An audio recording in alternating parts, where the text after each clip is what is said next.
What is up, everybody? Guru here, doing my first of my reviews of the gear that I used on the Appalachian Trail. Starting out with probably the most important thing that you're going to have on trail, which is your backpack. I used the Osprey Exos 48.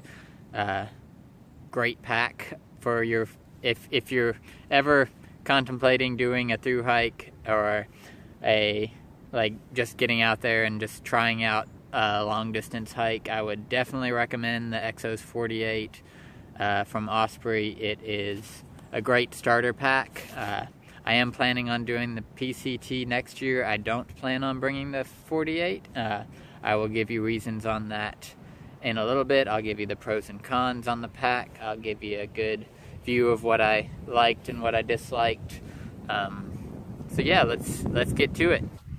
What's up, everybody? So this is the pack. It is the Exos 48, probably the most used pack on the Appalachian Trail. Actually, the 58 is probably the most used pack, but the Exos series is probably what you'll see most often on the Appalachian Trail.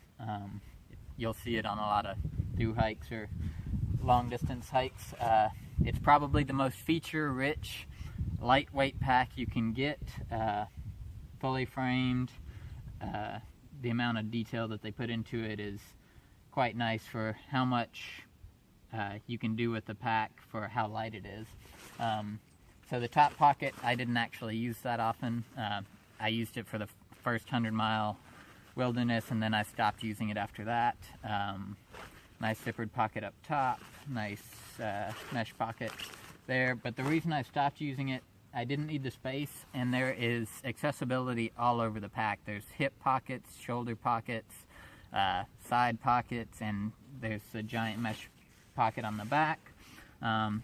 Primarily use the mesh pocket to put smelly gear in or wet gear that just needs to dry out. It's great for the mesh pocket. It is elastic, so super stretchy, and you can fit a ton of extra stuff in the back if you need to. And then most of the time I do put smelly gear in the front pocket because there is only one compartment in the pack. It is a nice giant opening for the pack, but nice camelback spot with H2O ports, so you can put your tube through either side if you're doing a camelback. Nice little rain cover here on top with a snap closure. I usually put my stuff in a trash compactor bag either way, so it's not fully waterproof up top, and it didn't need to be because I did use a trash compactor bag. Highly recommend that if you're going to be doing a through hike of any sort. Use a trash compactor bag just to keep everything dry. It's lightweight, it's durable. Mine lasted through the whole trip. It's just a good option to keep all your stuff inside the pack dry.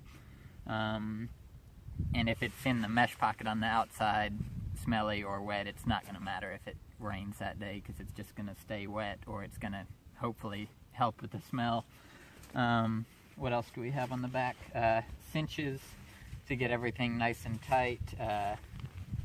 You can even do this compression straps on the side to get everything cinched in. Nice ice-axe loop. You can it has loops to put daisy chains through if you want to do that. And then at the bottom we have I never really used it, I don't even know why I kept it on there, the pad strap at the bottom, so you can throw in a sleeping pad or sleeping bag, or even a tent if it's small enough. You can throw that underneath the pack if you want to. What else do we have? On the sides we have giant mesh pocket. I heard a lot of complaints about the side mesh pockets because people say it's inaccessible.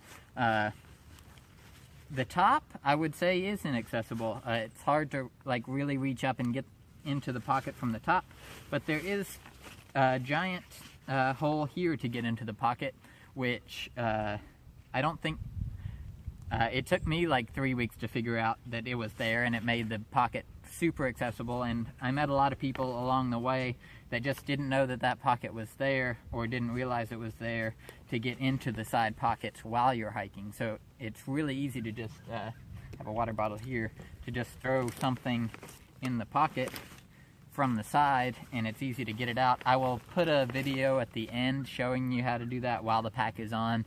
But yeah, it makes it super accessible. It took me a little while to figure out that it was there, but it is super helpful to have. Probably my favorite feature of the pack is the back mesh.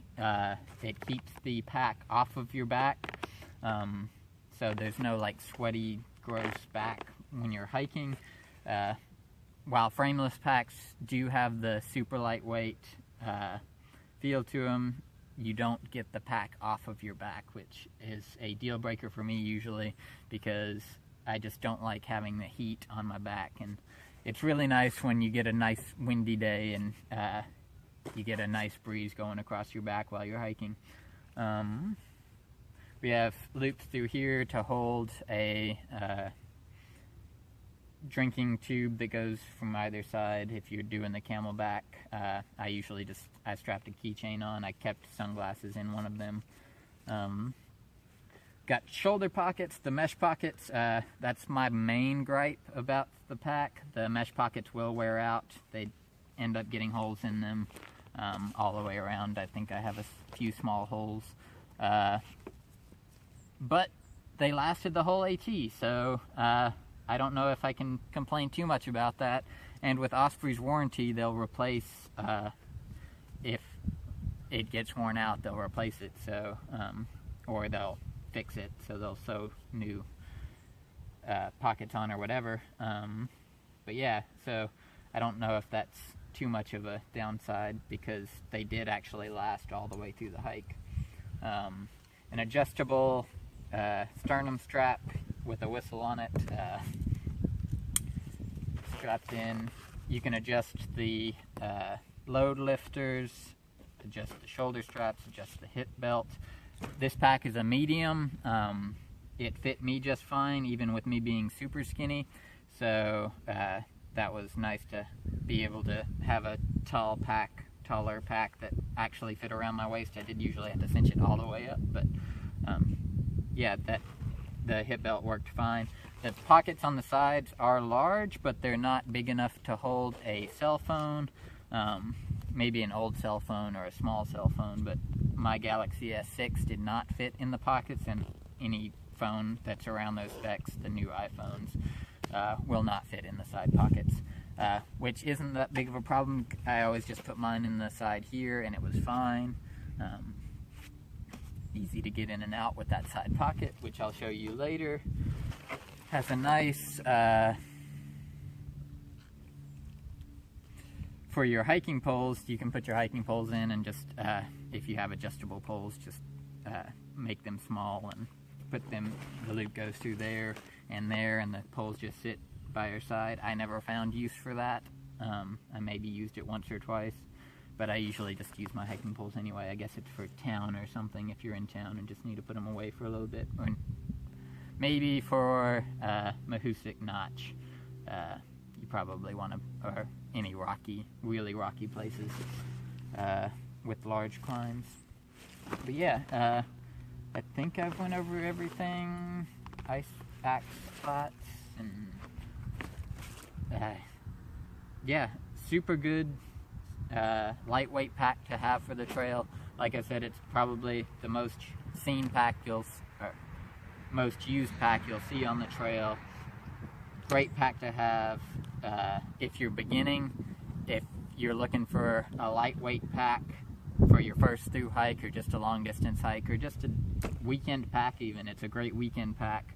I would say the padding on the shoulders and the hips is really nice for how lightweight it is. I would say they don't even need as much cushioning as they put on it for how much you're going to be able to put into the pack. With that being said, though, I wouldn't put more than 30 pounds in, because I've had more than 30 pounds in the pack, and for me, it wasn't comfortable. But that was a one-time thing. I've only ever had more than 30 pounds in it more than once, and as long as you keep it under 30 pounds, which is not hard to do. I've seen people use the Atmos AG with less than 30 pounds, and at that point all of your extra features, all the extra cushioning on that pack is useless because you're already going pretty light. But yeah, overall a great pack. Loved it through my hike. I'm looking to do the PCT. I don't think this pack will come with me. I'll have more on that later, but I wouldn't change a thing for the through hike of the AT that I did. This is a pack that I would take with me. And with that, I think I've given you all I can about this pack. It comes in at 2.2 ounces without the top pocket. Yeah, great pack and great for the AT. Alright guys, as promised, I was just going to show you this little trick real quick. Not even really a trick, just a feature. So, water bottle in the pocket here. It's actually a lot easier to do when the pack's full because it has something to push up against. But there's a pocket right there. You can just stick your hand in. Voila, water bottle. And putting it back's just as easy. Just put it in the top first and then slide it up in. Yeah. I guess that's all for now. Alright, bye guys.